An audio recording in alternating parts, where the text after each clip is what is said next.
Good morning, it's Mike with the 1974 GMC Motorhome. I thought I'd take you with me on my walk to the pole barn this beautiful May spring morning. So Father Winter had a little more in store for us, and we got probably about 4 inches overnight, and it is just beautiful. It was wet, heavy, and it's clinging to the trees, and so pretty beautiful. We'll take it.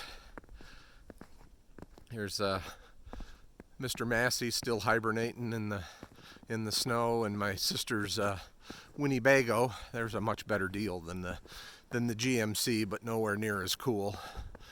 So, all right, we're going to get inside just to let you know. I did fire it up the other day. It runs good. I haven't pressurized the cooling system. I'm still waiting to do that, and I'm waiting for a nice day because I need to have the barn door open. I don't have any way to, like any system to exhaust the fumes. But all right, I'm going to get inside and show you a couple other things.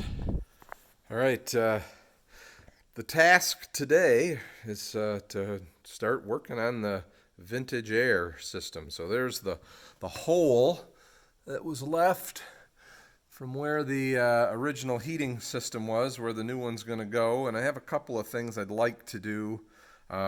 So this box right here has a valve in it and some other things. I'm thinking about taking this box off and this box over here as well.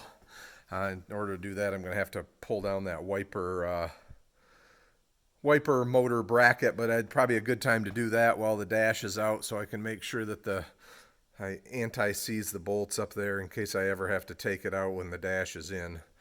So I'm gonna pull those out, because what I'd like to do is I'd like to duct, and I'll show you on the unit here in a minute, but I'd like to duct the floor heat to these two boxes, to there and there, so it actually does come out at the driver and passenger floor.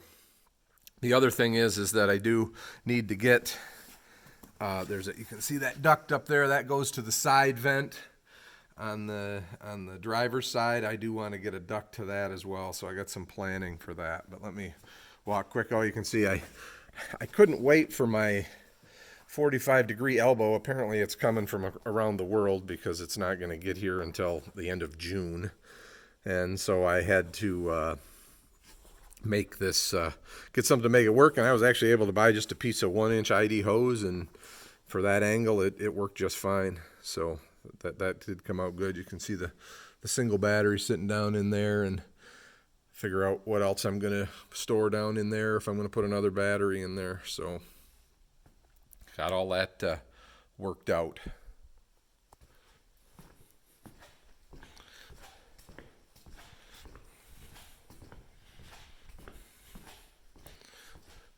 So this is the vintage air, and it is a true bi-level heat, vent, and defrost system. So just kind of give you a good look at this. So here's your 2 defrost ducts. There's 3 vent ducts, and then you can see there's on the bottom of the unit, spin it around here, there's these 2 floor ducts, and that's what I'd like to make something to attach to that'll hook and run over to each of those things, so that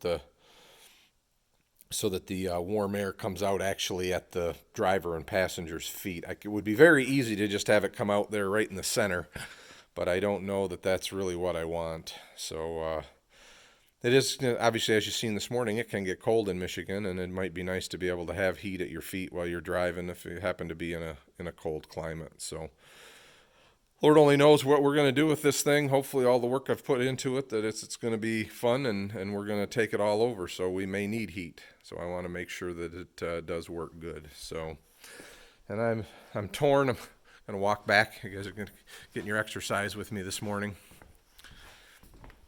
I'm torn as to whether I want to try and do like what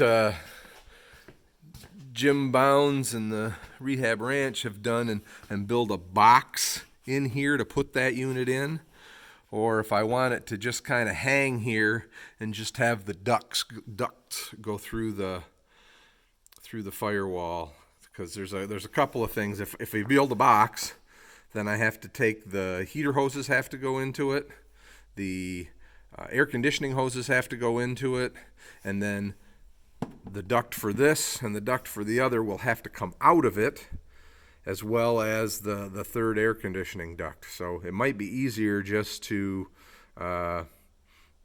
keep the unit out here, not in a box, and just I'd have to run 5 basically ducts into the thing, the two defroster ducts, and actually only 3 or 4, 2 defroster ducts and 2 vent ducts. So we'll be thinking about that today and doing some work, and hopefully I'll take some video so you can kind of see my thought process as we go through this, and hopefully this. I mean, I'm assuming this is something a lot of people are interested in how to get rid of the existing heat air conditioning system and put in a vintage air system. So when all's said and done, I'll try and post the part numbers from Vintage Air that I used, and the brackets and everything. So far the only thing I've really had to fab for the AC system is just that straight piece of, let me turn this, that straight piece of angle iron down there